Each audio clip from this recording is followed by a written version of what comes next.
புதிய பூமி நண்பர்கள் அனைவருக்கும் வணக்கம். நான் ராஜ்பாபு.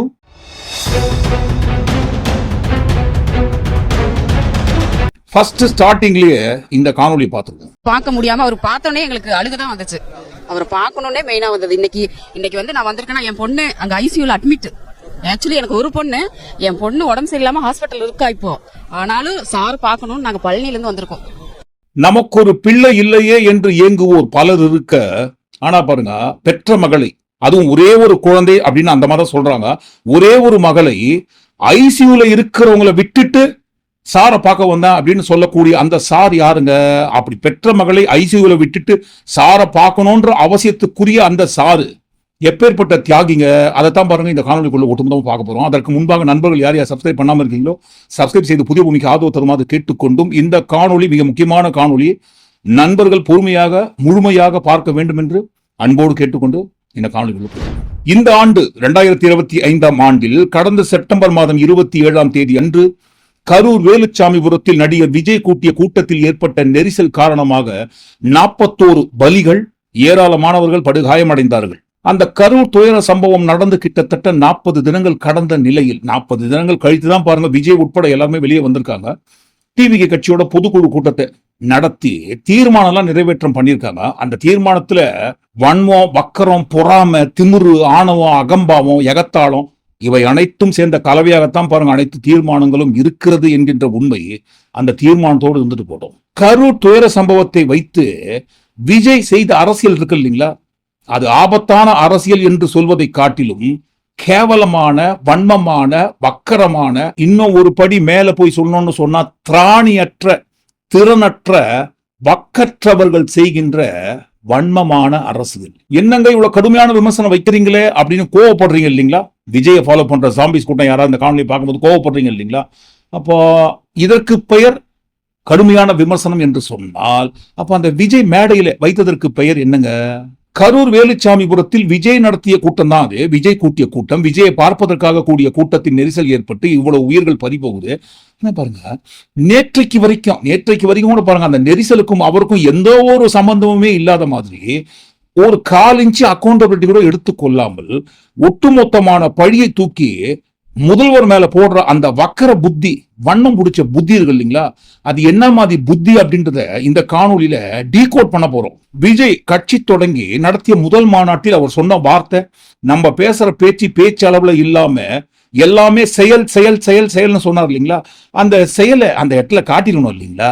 15/10/2025 தேதி என்று குறிப்பிட்டு அந்த தேதியில் சட்டமன்றத்தில் தமிழ்நாடு முதல்வர் மு.க. ஸ்டாலின் அவர்கள் அரசியல் செய்ய விருப்பமில்லைன்னு அடிக்கடி சொல்ற முதல்வர் நம்மளை குறிப்பிட்டு பல்வேறு அவதூறுகளை பதிவு செய்வதன் வாயிலாக பெருந்தன்மையை பேரளவில் மட்டுமே பேசும் முதல்வர் 15/10/2025 அன்னைக்கு தமிழக சட்டமன்றத்தில் நமக்கு எதிராக பேசிய பேச்சில் எவ்வளவு வன்மத்தை கக்கியுள்ளார் என்பதையும், எப்படிப்பட்ட ஒரு அரசியல் செய்ய முயல்கிறார் என்பதையும் தமிழக மக்கள் உணராமலா இருப்பாங்க.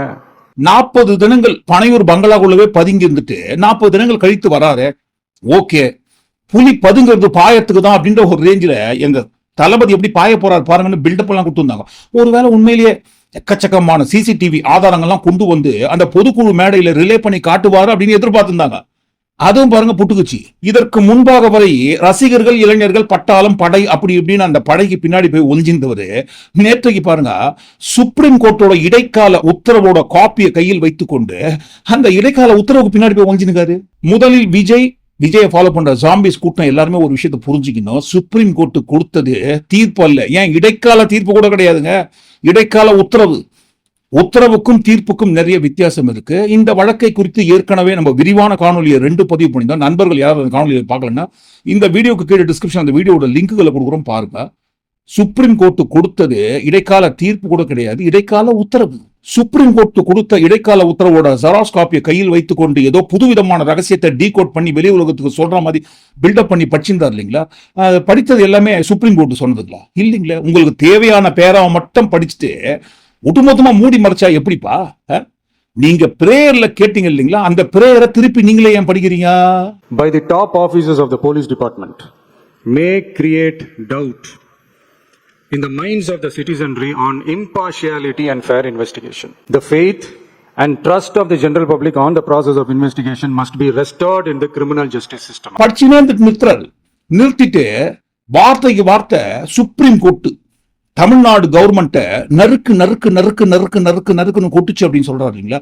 இதற்கு முன்பாக மண்டையே பாருங்க, இந்த வடிவேலு காமெடியில வர மாதிரி புடைச்சு நிக்குமே திருச்சின்னு மண்டை, அந்த அளவுக்கு ஏற்கனவே விஜய் வாங்கியிருக்காரு கோர்ட்ல.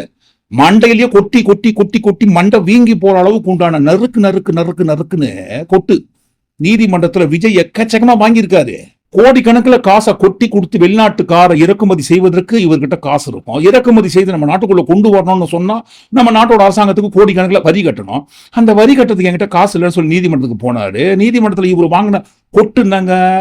ஏன் ரியல் ஹீரோவா இருக்கிறீங்க, வேமா சூசோ இல்லாம ரியல் ஹீரோவா இருந்து காட்டுங்கய்யா அப்படின்னு நீதிமன்றத்துல மண்டையில கொட்டு வாங்க. விஜய் மறந்துட்டாரோ? கரூர் சம்பவத்திற்கு பிறகு சென்னை உயர் நீதிமன்றத்தில் விஜய் மண்டையில வச்ச கொட்டு வாங்கின கொட்டு தலைமைத்துவ பண்பே இல்லாத ஜென்மம். எந்த ஜென்மங்க அது? என்னப்பா இது?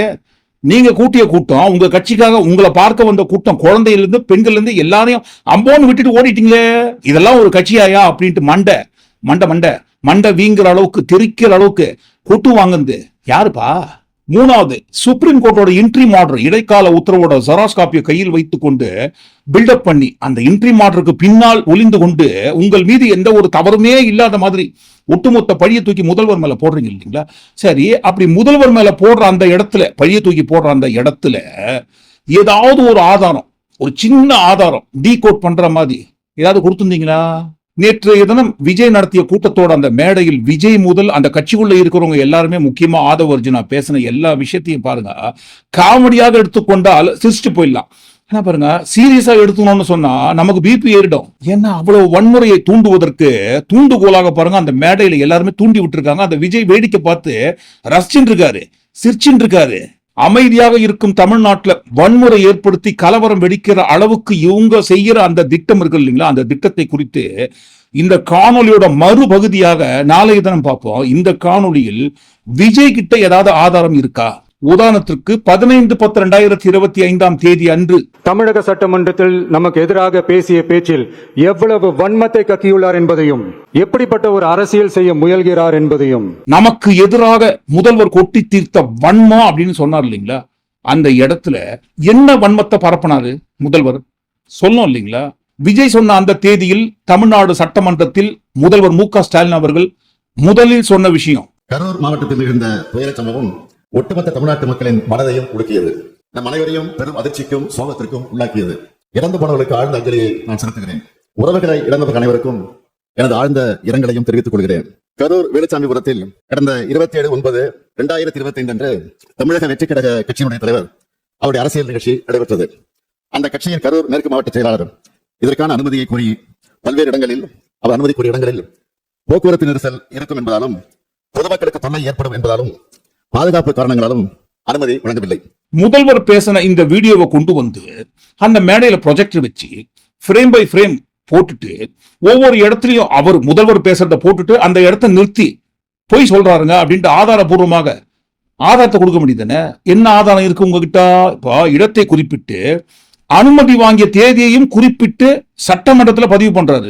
25/9/2025 காலை லைட் ஹவுஸ் கார்னர் அல்லது உழவர் சந்தை பகுதியில் கூட்டம் நடத்த அனுமதி கோரிய மனுவுக்கும் கூட்ட அளவு, மதிப்பீடு மற்றும் பாதுகாப்பு காரணங்களால் அனுமதி வழங்க இயலவில்லை. அக்கட்சியின் கரூர் மேற்கு மாவட்ட செயலாளர் வேலுச்சாமிபுரத்தில் 27/9/2025 அன்று மக்கள் சந்திப்பு நிகழ்ச்சி நடத்த அனுமதி கோரினார். அவர் கொடுத்த மனு ஏற்கப்பட்டு 11 நிபந்தனையுடன் அனுமதி வழங்கப்பட்டது. இல்லைன்னு அதை மத்துட்டு போக வேண்டியதான மேடையில அந்த ஃப்ரேமை போட்டுட்டு போய் சொல்றாருங்க. நாங்க 27ஆம் தேதி அன்று கூட்டம் கூட்டுவதற்கு கிட்டத்தட்ட 1 மாதத்திற்கு முன்பாகவே அனுமதி கேட்டிருந்தோம். ஆனா பாருங்க, தமிழ்நாடு காவல்துறை வேண்டுமென்றே எங்களை பழிவாங்குவதற்காக நாங்க அனுமதி கேட்ட அந்த நாள்ல இருந்து 30 தினங்களை கடத்தி விட்டு தாமதம் செய்துவிட்டு 27ஆம் தேதி அன்று நடத்த போற கூட்டத்துக்கு 2 தினங்களுக்கு முன்பாகத்தான் 25ஆம் தேதி நாங்க அனுமதி கேட்டோம்னு சொல்றாங்க. 26ஆம் தேதி அனுமதி கொடுத்ததாக சொல்றாங்க. முற்றிலும் பொய் பொய் பொய் பொய். பாருங்க, நாங்க 1 மாதத்துக்கு முன்பாகவே கரூர்ல கூட்டம் நடத்துவதற்கு காவல்துறை கிட்ட அனுமதி கேட்டோம் அப்படின்ற ஒரு கடிதத்தை அந்த மேடையில ப்ரொஜெக்டர்ல போட்டு காட்ட வேண்டியதானே. முதல்வர் பொய் சொல்றாருன்னு அப்ப தெரிஞ்சிடும் இல்லைங்களா. முதல்வர் எந்த இடத்துல விஜய்க்கும் டிவிகே கட்சிக்கும் எதிராக வடிகட்டின பொய்ய சொல்லி வன்மத்தை பரப்புறாருன்னு நிரூபிச்சிருக்கான் இல்லைங்களா? ஏன் நிரூபிக்கலைங்க? நிரூபிக்க முடியாது. நிரூபித்தால் அந்த மேடையில ப்ரொஜெக்டர் கட்டி ஒருவேளை ஆதாரத்தை எடுத்து போட்டுருந்தா விஜய் தான் மாட்டிப்பாரு. ஏனென்றால் 3 மாதத்திற்கு பிறகு நடக்க இருந்த கரூர் கூட்டத்தை தனிப்பட்ட விஜயோட ஈகோ, 2 கட்சி திமுக அதிமுக 2 கட்சியை விட கூட்டத்தை அதிகமா நான் கூட்டி காட்டுறேன், என்னோட கெத்துன்னா நான் காட்டுறேன், என் ஆர்ம்ஸ் பவர் எவ்வளவு பெருசுன்னு நான் நிரூபிச்சு காட்டுறேன்னு விஜயோட தனிப்பட்ட ஈகோவுக்காக பாருங்க கரூர் வேலுச்சாமிபுரத்தில் அவசர அவசரமாக 3 மாதத்திற்கு பிறகு நடக்க இருந்த கூட்டத்தை 3 மாதத்திற்கு முன்பாக மாத்தினாரு. இதற்கெல்லாம் ஆதாரம் இருக்கு விஜய்க்கு எதிராக. இல்ல நான் 3 மாதத்திற்கு பிறகு நடத்த வேண்டிய கூட்டத்தை 3 மாதத்திற்கு முன்பாக நான் ஏன் நடத்தினேன், இந்த காரணத்துக்காகத்தான் நடத்தினேன் என்று அந்த மேடையில ஆதாரபூர்வமா ப்ரொஜெக்டர்ல சொல்ல வேண்டியதானே? 40 தினங்கள் பனையூர் பங்களால பதுங்கி நல்லா நிம்மதியா ஓய்வு எடுத்துட்டு 40 தினங்கள் கழித்து வெளியே வரும்போது ப்ரிப்பேர்டா வந்திருக்கணும் இல்லைங்களா? வெல் ப்ரிப்பேர்டா. ஆனா வரலையே. முதல்வர் சொன்ன அந்த நேரத்தை குறிப்பிட்டது. கூட்டம் நடத்த அனுமதி கோரி கொடுத்த கடிதத்தில் மாலை 3 மணி முதல் இரவு 10 மணி வரை என்று குறிப்பிட்டிருந்தார்கள். ஆனால் செய்தியாளர் சந்திப்பு மற்றும் சமூக ஊடகங்களில் மதியம் 12 மணிக்கு கட்சித் தலைவர் கரூர் வருவதாக அக்கட்சியின் பொதுச் செயலாளர் தெரிவித்திருந்தார். இதனால் கரூரில் காலை முதலே மக்கள் வர தொடங்கிவிட்டனர். முதல்வர் பேசுற இந்த ஃப்ரேம் ப்ரொஜெக்டர்ல அந்த மேடையில போட்டுட்டு நிறுத்துங்கப்பா அப்படியே ஃப்ரீஸ். என்ன சொல்றாரு? 3 முதல் 10 மணி வரைக்கும் தான் கரூர்ல பாருங்க கூட்டம் நடத்துவதற்கு நாங்க அனுமதி வாங்கிட்டோம். 12 மணிக்கு நான் வருவதாக அறிவிச்சதா சொல்றாங்களே. யார் அறிவிச்சது? யாருமே அறிவிக்கல அப்படின்னு அந்த மேடையில மறுத்திருக்க வேண்டியதானே? ஏன் மறுக்கலங்க? மறுக்க முடியாது. ஏன் தெரியுங்களா? அதற்கும் ஆதாரம் விஜய்க்கு எதிராகத்தான் இருக்கிறது. போடுங்க சார் அந்த வீடியோவை. கரூர் ஈரோடு சாலை வேலுச்சாமிபுரத்தில் நாளை மதியம் 12 மணி அளவில் தமிழக வெற்றி கழகத்தின் தலைவர் அவர்கள் மக்களை சந்திக்க இருக்கிறார் என்பது தெரிவிச்சு. இவரு கட்சியோட விஜய் கட்சியோட அதிகாரப்பூர்வமான பொதுச் செயலாளர் தான் பாருங்க அதிகாரப்பூர்வமாக பிரஸ்ல அறிவிக்கிறாரு. 12 மணிக்கு விஜய் மக்களை வந்து கரூர் வேலுச்சாமிபுரத்தில் சந்திப்பார், மக்கள் சந்திப்பு நடைபெறும் என்று. அப்படி இருக்கையில் முதல்வர் பேசிய வீடியோவை ப்ரொஜெக்டர்ல போட்டு காட்டி ஃப்ரேம் பை ஃப்ரேம் எப்படி மறுத்து பேசுவாருங்க? பேச முடியாது. ஏன்னா பாருங்க ஆதாரங்கள் அனைத்தும் விஜய்க்கு எதிராக இருக்கு. வேற வழியே இல்லாம முதல்வர் வன்மம் பிடித்தவர், வக்கரம் பிடித்தவர், குறுகிய மனம் படைத்தவர் அப்படின்றாரு. யார் குறுகிய மனம் படைத்தவர்? அதையும் பார்த்துலாமே. இந்த 8:45 மணி சம்பவத்தை போடுங்க. 27/9/2025 அன்று அக்கட்சியின் தலைவர் சென்னையிலிருந்து காலை 8:40 மணிக்கு புறப்பட்டு 9:25 மணிக்கு திருச்சி வந்தடைந்தார். அதன் பின்னர் நாமக்கல் நிகழ்ச்சியை கலந்து கொண்ட பிறகு கரூருக்கு இரவு 7 மணிக்கு வந்துள்ளார். அதாவது அறிவிக்கப்பட்ட 12 மணி கடந்து 7 மணி நேரம் கழித்துதான் வந்தார். இந்த காலதாமதம் கூட்ட நெரிசலுக்கு முக்கிய காரணமாக அமைந்தது. ஃப்ரீஸ் அப்படியே நிறுத்துங்க. இந்த ஃப்ரேம் அந்த மேடையில போட்டு காட்டிட்டு முதல்வர் போய் சொல்றாருங்க. நாமக்கலுக்கு நான் 8:45 மணிக்கு வருவான்னு டைம் அறிவிச்சேன். ஆனா பாருங்க 8:45 மணிக்கு ஏஞ்சி தான் சென்னை ஏர்போர்ட்டுக்கு வந்தான்னு போய் சொல்றாரு. நான் 6:15 மணிக்கு சென்னை ஏர்போர்ட்ல இருந்தேங்க. முதல்வர் வன்மத்தை பரப்புறாரு, வடிகட்ட பொய்ய பேசுறாருன்னு அந்த இடத்துல 6:15 மணிக்கு சென்னை ஏர்போர்ட்டுக்கு வந்த ஆதாரத்தை போட்டுக்க வேண்டியதுதானே? ஏன் போடலங்க? ஏன்னா பாருங்க 8:45 மணி தானே வந்தீங்க நீங்க சென்னை ஏர்போர்ட்ல.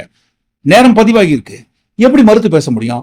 மாறாக முதல்வர் வன்மம் பிடித்தவர், குறுகிய மனம் படைத்தவர். எதை வச்சு சொல்றாரு? ஒருவேளை விஜய் 5 மணிக்கே காலையில எந்திரிக்கிறதுக்காக அலாரம்லாம் வச்சிருப்பாங்க இல்லைங்களா? இந்த டைம் பீஸ்ல அந்த டைம் பீஸ் வால் கிளாக் எல்லாம் முதல்வர் எடுத்து ஒழிச்சு வச்சினாரோ விஜய் எந்திரிக்க கூடாதுன்ட்டு அதை குறிப்பிட்டு ஒருவேளை சொல்றாரு போல்துக்கு. நான் 5 மணிக்கு எந்திரிக்கிறதுக்காக டைம்லாம் வச்சு அலாரம்லாம் செட் பண்ணி வச்சேங்க, முதல்வர் என்னோட வால் கிளாக் எடுத்து ஒழிச்சு வச்சினாரு, குறுகிய மனம் படைத்தவர்னு சொல்றாரோ. அடுத்து பாருங்க முதல்வர் சொன்ன வடிகட்டின பொய் எதுங்க? போலீஸ் எண்ணிக்கைகளை குறித்து எங்க போடுங்க. கரூர் நிகழ்ச்சிக்கு தமிழ்நாடு அரசின் காவல்துறையினர் சார்பாக கரூர் மாவட்ட காவல் கண்காணிப்பாளர் தலைமையில் பாதுகாப்பு ஏற்பாடுகள் செய்யப்பட்டிருந்தன. கூடுதல் 3 கூடுதல் காவல் கண்காணிப்பாளர்கள், 5 காவல் துணை கண்காணிப்பாளர்கள், 18 ஆய்வாளர்கள், 75 உதவி ஆய்வாளர்கள், ஆயுதப்படை காவலர்கள் உள்ளிட்ட 515 காவலர்கள் கரூர் மாவட்டத்திலிருந்து பாதுகாப்பு பணியில் ஈடுபடுத்தப்பட்டிருந்தனர். இது மட்டுமின்றி வெளி மாவட்டங்களிலிருந்து 1 காவல் துணை கண்காணிப்பாளர், 2 ஆய்வாளர்கள், 8 உதவி ஆய்வாளர்கள், 60 ஆயுதப்படை காவலர்கள், 20 அதிவிரைவு படை காவலர்கள் என 91 பேர் வரவழைக்கப்பட்டிருந்தனர். அன்றைய தினம் பாதுகாப்பு பணிக்காக அதிகாரிகள் மற்றும் காவலர்கள் என மொத்தம் 606 பேர் ஈடுபடுத்தப்பட்டிருந்தனர். இந்த ஃப்ரேம் அந்த மேடையில போட்டு காட்டிட்டு முதல்வர் போய் பேசுறாங்க. வடிகட்டின பொய்யுங்க. இவ்வளவு எண்ணிக்கையிலான போலீஸ்லாம் அங்க கிடையவே கிடையாதுங்க. முதல்ல போலீஸே கிடையாதுங்க. இல்லங்க, வேனுக்கு பக்கத்துல அவ்வளவு போலீஸ் இருக்காங்களே, அந்த கூட்டத்துக்கு நடுவில் எங்க பார்த்தாலும் போலீஸ் நின்று இருக்காங்களே. ஐயோ, அவங்க எல்லாம் போலீஸ் கிடையாதுங்க. காஸ்டியூம் டிசைனர்ஸ் கிட்ட நான் வந்து பாருங்க காசு போட்டு காக்கி ட்ரெஸ் வாடகைக்கு வாங்கி வந்து ஜூனியர் ஆக்டர்ஸ்க்கு போட்டு நிறுத்தி வச்சிருக்காங்க. அவங்க எல்லாம் போலீஸ் கிடையாது. முதல்வர் போய் பேசாரு.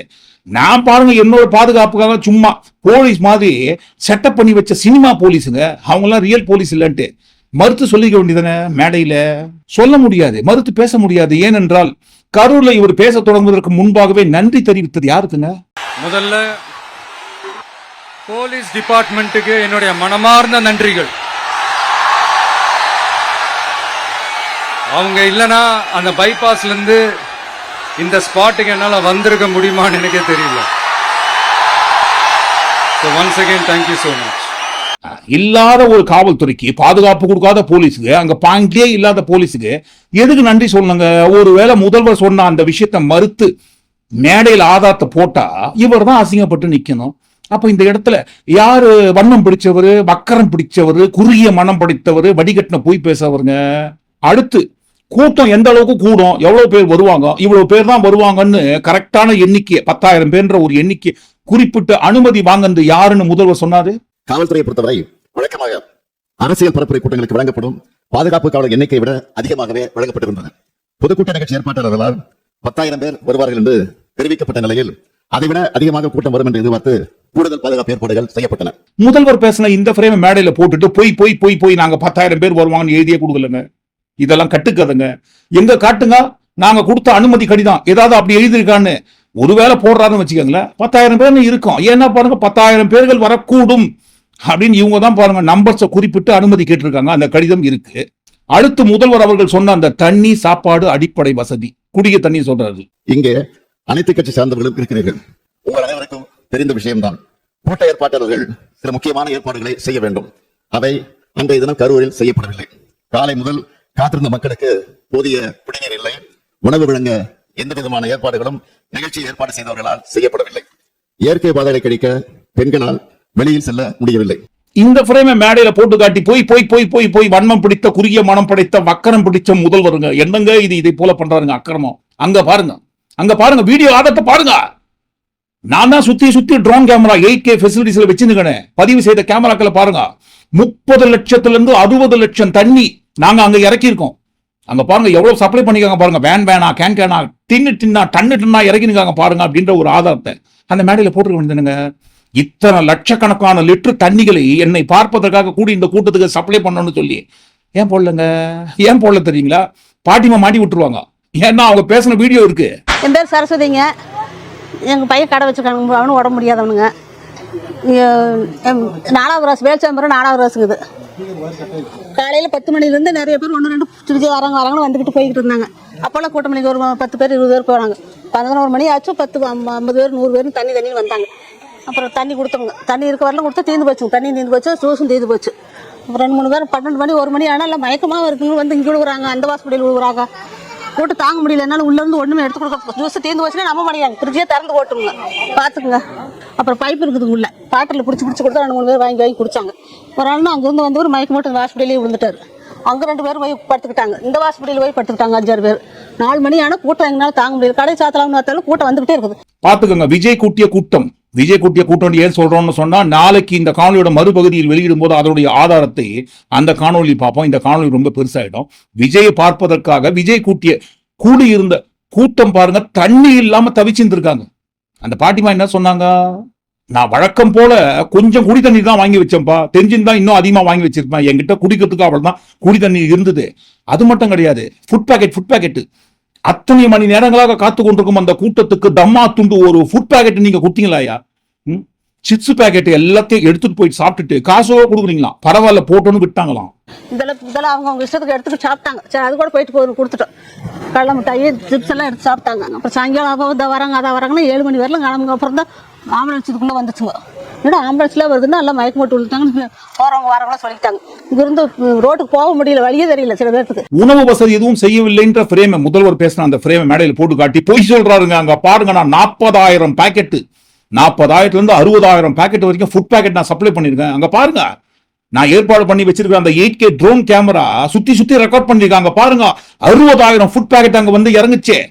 இதெல்லாம் முதல்வர் வண்ணம் பிடிச்ச முதல்வருக்கு தெரியலையா அப்படின்ட்டு வீடியோ ஆதாரத்தை போட்டு காட்ட வேண்டியது அந்த மேடையில. முதல்வர் குறிப்பிட்ட அந்த அடிப்படை வசதியான தண்ணீரில் இருந்து, உணவில் இருந்து, இயற்கை உபாதைகளை கழிக்கக்கூடிய கழிப்பறை வசதி வரைக்கும் ஏதாவது செய்து கொடுத்தீங்களான்னு கேட்ட அந்த கேள்வி அடங்கிய பிரேம மேடையில போட்டுட்டு முதல்வர் பொய் பேசாருங்கன்னு மறுத்து விஜய் தரப்பு ஆதாரத்தை போட்டிருக்க வேண்டியதுன்னு எல்லா வசதிகளையும் செஞ்சு கொடுத்துருக்கன்ட்டு ஏன் போடலங்க?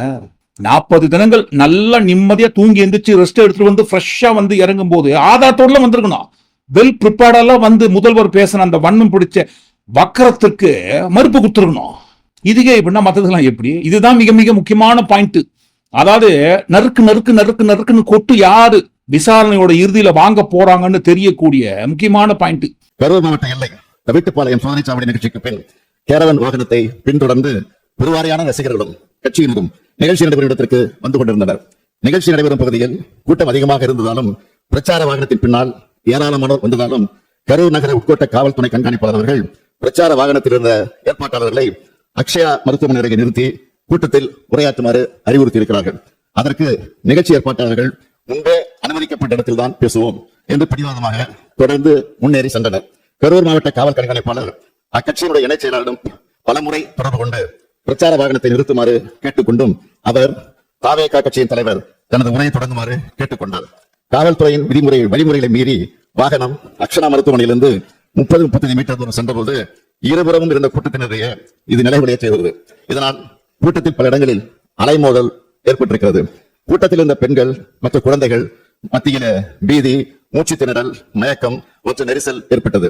பலரும் கீழே விழுந்து மிதிப்பட்டிருக்கிறார்கள். ஃப்ரீஸ் முதல்வர் பேசின இந்த ஃப்ரேம் தாங்க ரொம்ப முக்கியம். 40 தினங்கள் கழிச்சு நான் ஏன் வெளியே வந்திருக்கேன்? ஆதாரத்தோட வந்திருக்கேன். சிசிடிவி ஃபுட்டேஜ் கொண்டு வந்திருக்கேன். ப்ரொஜெக்டர் ஆன் பண்ணுங்க. 50 அடிக்கு முன்னாடி எங்க வண்டியை நிறுத்தி இங்கேயே நில்லுங்க, உள்ள போனா கிரவுட் பஸ்ட் நடக்கும்னு சொன்னாங்களா கரூர் டவுன் எஸ்பி காவல்துறை அதிகாரிகளா? சொல்லவே இல்லைங்க, போய் பேசுறாங்க.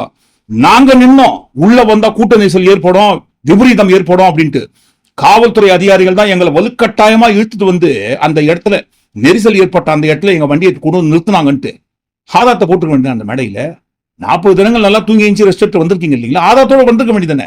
என்ன பாருங்க, சிசிடிவி ஃபுட்டேஜ் உங்ககிட்ட தான் இருக்குது. ஏன்னா விஜயோட பிரச்சார வாகனம் விஜய்க்கு சொந்தமானது, அதில் பொருத்தப்பட்ட சிசிடிவி அவருக்கு சொந்தமானது, அதில் பதிவாகிற காட்சிகள் அனைத்தும் அவருக்கு தான் சொந்தமானது. அந்த காட்சி அடங்கி அந்த டிவிஆருக்குள்ள இருந்து ஃபுட்டேஜ் எல்லாம் எடுத்து பென்ட்ரைவ்ல போட்டு காப்பி பண்ணி எடுத்து வந்து ப்ரொஜெக்டர்ல போட வேண்டியதானே. நான் உத்தம புத்திரங்க. இப்போ நெரிசல் ஏற்படுவதற்கு காரணமாக இருந்தது காவல்துறை அதிகாரிகள். அவங்க தான் எங்களை வலுக்கட்டாயமா இழுத்து போய் நடுவில் நிக்க வச்சாங்க. அவங்க நிக்க வச்சதற்கு பிறகுதான் நெரிசல் ஏற்பட்டது. நெரிசல் ஏற்பட்டதற்கு பிறகுதான் ஜெனரேட்டர் ரூமை உடைச்சாங்க. முதல்வர் அவர்கள் சொன்னாரே. கூட்டத்தின் ஒரு பகுதியினர் ஜெனரேட்டர் பகுதிக்குள் நுழைந்து தகர கொட்டகையை அகற்றியும் வெளியேற முயற்சி செய்திருக்கிறார்கள். இதனால் மின்சாரம் தாக்குவதை தடுக்க ஜெனரேட்டர் ஆபரேட்டர் மின்சாரத்தை துண்டித்திருக்கிறார். வக்கரம் பிடிச்ச வன்மம் பிடிச்ச குறுகிய மனம் படித்த முதல்வர் சொன்னாரா? அவர் சொல்வதற்கு காரணம் நாங்க கிடையாதுங்க. நடந்த சம்பவம் அந்த இடத்துல ஓகே, எங்க வண்டி வந்ததுக்கு அப்புறம் தான் நடந்தது. ஆனால் அந்த வண்டியை நாங்களா எங்க சுய அறிவோடு எடுத்துன்னு வரலங்க. காவல்துறை அதிகாரிகள் தான் எங்களை வலுக்கட்டாயமா இழுத்தும் நடுவில் நிறுத்தி நெரிசல் ஏற்படுவதற்கு அவங்க தான் மூல காரணமாக இருந்தாங்க. வேண்டுமென்றால் ஆதாரத்தை பார்த்துக் கொள்ளுங்கள் என்று விஜயோட பிரச்சார வாகனத்தில் பொருத்தப்பட்ட சிசிடிவி பதிவு செய்யப்பட்ட ஃபுட்டேஜ் அந்த மேடையில போட்டு காட்டிட்டு அதுக்கப்புறம் நீங்க முதல்வர் பொய் பேசாரு, வன்மம் பிடித்தவரு, வக்கரம் பிடித்தவரு, குறுகிய மனம் கொண்டவர், வடிகட்டின பொய்ய பேசாருன்னு சொல்லியிருந்தா கூட ஒரு அர்த்தம் இருக்கும். ஏதாவது ஒரு ஆதாரம் அந்த மேடையில விஜய் போட்டு காட்டினாரா? ஒண்ணுமே இல்ல. வாய மூடின்னு அவருக்குள்ளவே பாருங்க சிச்சின்னு கோடவுன் கணக்குல, வேர் ஹவுஸ் கணக்குல, டன்னு கணக்குல வன்மத்தை தான் பரப்பினுக்காரு. தம்மா துண்டு ஆதாரம் கூட எதுவுமே இல்லாம ஐயோ பொய் பேசாருங்க. இந்த ஃப்ரேமை மேடையில போட்டு காட்டி பொய் பேசாருங்க, அப்படிலாம் கிடையாது அப்படின்னு மறுக்க முடியாது. ஒருவேளை மறுக்கிற பட்சத்துல அந்த இடத்துலயும் அவர் தான் மாட்டுவாரு. ஏன்னா அந்த இடத்தில் 60 அடி விஜயோட பிரச்சார வாகனத்தை உள்ள கொண்டு வந்து நெரிசல் ஏற்படுத்தி அங்க பாருங்க ஏழாயிரமா பண்ணிட்டாரு. நெரிசல் ஏற்பட்டதற்கு பிறகு கிட்டத்தட்ட 19 நிமிடங்கள் 29 நொடிகள் மேடையில ஏறி நான் ஒரு ஆடிய ஆட்டம் இருக்கு இல்லைங்களா? அது எல்லாமே விஜய் கண்ணுக்கு முன்பாகத்தான் நடக்குது. முதல்ல உள்ள வருகின்ற ஆம்புலன்ஸே விஜய் கட்சி ஏற்பாடு செய்து வைத்திருந்த டிவிகே கட்சியோட ஆம்புலன்ஸ் தான். அந்த ஆம்புலன்ஸை பார்த்துட்டு விஜய் என்ன சொன்னாரு? என்னப்பா ஆம்புலன்ஸ் நம்ம கொடி பறக்குது, இவர் கட்சி ஆம்புலன்ஸ்ல இவர் கொடி பறக்காம ட்ரம்போட கொடியா பறக்கும். அந்த அடிப்படை அறிவுட இல்லாம வேனுக்கு மேல ஏறி உட்கார்ந்து நக்கல் நையாண்டித்தனம் அந்த இடத்துல பண்ணின்றதுக்கு பதிலாக கீழே இறங்கி குதிச்சு எல்லாரையும் காப்பாத்திருக்க வேண்டியதானே. முதல்வரை கேள்வி கேட்பதற்கு இவ்வளவு நாட்கள் வெயிட் பண்ண வேண்டிய அவசியமே இல்லையே. அவ்வளவு அநியாய அக்கிரமான சம்பவம் உங்க கண்ணுக்கு முன்னாடி தான் நடக்குது. வேன்ல இருந்து கீழே குதிச்சு இறங்கி வந்து நெரிசலை ஏற்படுத்துற அந்த நெரிசலை சரிப்படுத்தி நெரிசல்ல சிக்கியிருந்தவங்க எல்லாரையும் காப்பாத்தி பிரச்சார வாகனத்துக்குள்ள வச்சு ஹாஸ்பிட்டல் கூட்டின்னு போயிருக்க வேண்டியதானே. ஏன்னா முதல்வர் எல்லாத்தையும் முதல்வர் மேலேயே பழி போடுறீங்களா? அந்த கூடியிருந்த கூட்டம் அனைத்தும் விஜயை பார்ப்பதற்காக கூடியிருந்த கூட்டமா அல்லது முதல்வரை பார்ப்பதற்காக கூடியிருந்த கூட்டமா? ஏதோ கூட்டத்துக்கும் இவருக்கு சம்பந்தமே இல்லாம மாதிரி எல்லா பழி தூக்கி முதல்வர் மேல போடுறீங்களே. பேசுவதற்கு இத்தனை நாட்கள் தேவையே இல்லைங்களே. சம்பவம் நடந்த அந்த இடத்துல இறங்கி ஸ்பாட்டே எல்லாரையும் காப்பாற்றிக்க வேண்டியதானே. ஏன் காப்பாத்தாம ஓடி போனீங்க? சட்டமன்றத்தில் முதல்வர் அவர்கள் அந்த உரையின் நிறைவாக சொன்னது, மருத்துவமனை அனுமதிக்கப்பட்ட அனைவரையும் காத்தது நமது அரசு, அனைவருக்கும் உரிய சிகிச்சை அளித்தது நமது அரசு. உச்சநீதிமன்றம் இந்த விவகாரத்தில் இடைக்கால உத்தரவு பிறப்பித்துள்ளது. இறுதி தீர்ப்பின் அடிப்படையில் அரசு செயல்படும் என்பதை உறுதியோடு நான் இங்கே சொல்லுகிறேன். அதே நேரத்தில் இது போன்ற துயர சம்பவங்கள் இனி நடக்கக்கூடாத இந்த உறுதியை அனைத்து அரசியல் இயக்கங்களும் பொது அமைப்புகளும் எடுக்க வேண்டும். அனைத்தையும் விட மக்களின் உயிரே முக்கியம், மக்களின் உயிரை விலை மதிப்பிட்டது. இதை மனதில் வைத்து செயல்பட வேண்டும் என்று கேட்டு அமைகிறேன். வணக்கம். சொன்னாரா? அந்த ஃப்ரேம் அந்த மேடையில போட்டுட்டு அவர் என்னங்க சொல்றது? நான் சொல்றேங்க, இப்போ நான் சொல்றேன், கரூர் சம்பவம் தான் கடைசியாக நடக்கும். தெரிஞ்சோ தெரியாமலையோ நானும் அதற்கு ஒரு வகையில ஏதோ ஒரு வகையில காரணமாயிட்டேன். ஏன்னா பாருங்க, நான் கூட்டிய கூட்டம், என்னை பார்ப்பதற்காக கூடியிருந்த கூட்டம், அந்த கூட்டத்தில் இப்பேற்பட்ட துயர சம்பவம் நடந்து விட்டது. நானும் ஒரு பொறுப்பென்று அக்கௌண்டபிலிட்டி ஏற்றுக்கொண்டு நான் மன்னிப்பு கேட்கிறேன். பொதுவாக மன்னிப்பு கேட்கிறேன் எல்லார்கிட்டும். இதை போன்ற சம்பவம் மீண்டும் என்னுடைய கூட்டத்தில் நடைபெறாது, அதற்குண்டான எல்லா அனைத்து பாதுகாப்பு வழிமுறைகளை செய்து விட்டேன்ட்டு சொல்லிக்க வேண்டியதுன. ஒரு 1/4 இன்ச்சு பொறுப்பாவது நடந்த சம்பவத்துக்கு ஏத்துக்கினாரா விஜய்? இல்லவே இல்லை. மாறாக அப்பவும் பாருங்க, வன்மம் வக்கரம் பிடித்த அந்த குறுகிய மனம் படைத்த விஜய் தான், அந்த விஜய் குறுகிய மனத்தோடு இருக்கிற அவர் தான் அடுத்தவங்க மேலேயே பழிய போட்டு தன்னை ஒரு தூயவான் போல, ஒரு சில ஜென்மங்கள்லாம் இவர் தேவதூதன் சொல்லுவாங்க இல்லைங்களா, உண்மையிலேயே தன்னை தானே தேவதூதராக நினைத்து கொண்டு தான் ஒரு தேவதூதரை போல அந்த மேடையில அப்படி இன்னும் பில்டப் பண்ணிருக்காரு. அந்த மேடையில விஜய் முதல் அந்த கூட்டத்தில் இருக்கிறவங்க எல்லாருமே பேசுறத பார்க்கும்போது வேற ஏதோ ஒரு கூட்டத்துல இவர்களுக்கு எதிராக ஏதோ சதி பண்ணி யாரோ கூட்டம் நடத்தி என்னமோ பண்ணிட்ட மாதிரி, அந்த கூட்டத்துக்கும் இவங்களுக்கும் சம்பந்தமே இல்லாத மாதிரி இவர்கள் அனைவரும் புனிதவான்களை போலவோ ஹீரோவை போலவோ இந்த கூட்டத்தில் நெரிசலை ஏற்படுத்தி விட்டு ஓடிடுறாங்க. இவங்க எல்லாம் நல்லவனுங்களாம். ஆனா பாருங்க, அந்த சம்பவத்துல ஓடி வந்த எல்லோரும் பாருங்க, முதல்வர் உட்பட வண்ணம் பிடிச்ச வில்லனுங்களாம். விஜய் இந்த மாதிரிலாம் பண்ணுகாரு. குற்றமுள்ள நெஞ்சு குறுகுறுன்னு குத்துது. முழு கடபாரையும் முழுகிட்டாரு. அதை ஜீரணம் பண்ணதுக்கு சுகோஷாயம் சாப்பிட்டு ட்ரை பண்றாரு, கடபாரையும் ஜீரணமாக்கிறதுக்கு. அது எப்படி ஜீரணமாகும்? ஒரு நாள் பாருங்க, வைத்த கீச்சின்னு வெளியே தான் வரும். அது எதன் வழியா வெளியே வராங்க? இவர் சொன்ன அந்த தர்மம் வெல்லும், சிபிஐ விசாரணைக்கு மாற்றின கையோடு தர்மம் வெல்லும்னு சொன்ன ஒரே கட்சி தலைவர் யாருன்னா இந்த தற்கொலை தலைவன் தான் இருப்பாரு. இருந்தாலும் இவர் சொன்ன அதே தர்மம் வெல்லும்ன்ற வழியாகத்தான் பாருங்க இவர் முழுங்கின அந்த கடபார வைத்த கீச்சின்னு வெளியே வந்து விடும். நீங்க என்ன நினைக்கிறீங்க? ஒட்டுமொத்தமா எல்லாத்தையும் கூட்டி கேட்சி இந்த காணொலிக்குள்ள வந்த ஒரு பகுதியை குறித்து நீங்க என்ன நினைக்கிறீங்க? கண்டிப்பா உங்க கருத்துக்களை பதிவு பண்ணுங்க. இந்த காணொலியோட மறுபகுதியை பாருங்க. நாளைய தினம் வீடியோ ஆதாரங்களோட என்னென்ன செட்டப்லாம் பண்ணாங்கன்றத அந்த காணொலி. நன்றி, வணக்கம்.